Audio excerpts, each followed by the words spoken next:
Now, that doesn't mean you don't do your damnedest to figure out how to be seen. We like to call it role relevant resumeing. I remember the day when I got in a car accident, actually, when I was in my teens, driving to the resume place where they printed 100 of them, and you hit there, you might as well etch them in concrete because you paid $100. It was $1 million when you're a college kid. They have 100 pieces of paper with your resume on it. And that's it. You got to use that. And that's all you got. It's good quality paper.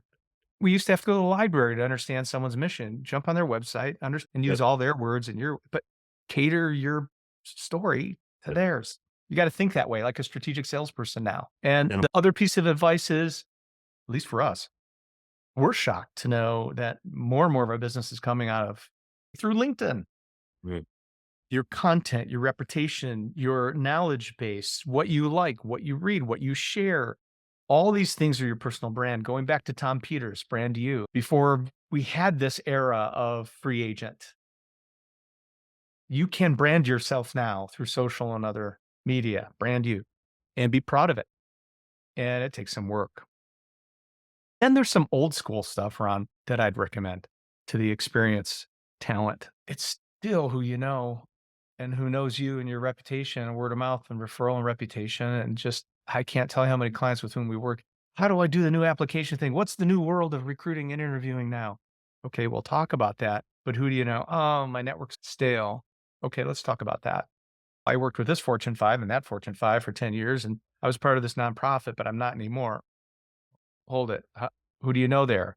This person, but I haven't talked to him for 4 or 5 years.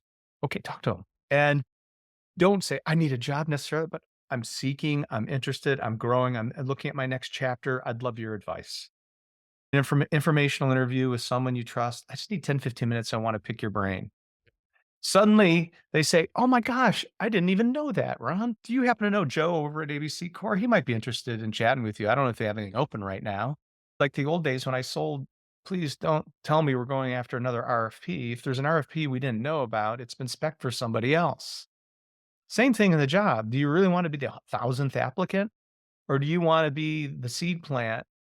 Hey, Joe, this guy Ron's really awesome. Do you have a marketing position open? He's a marketing expert. Not yet, but we're starting to think about it. Okay, now what do we expect for you, maybe?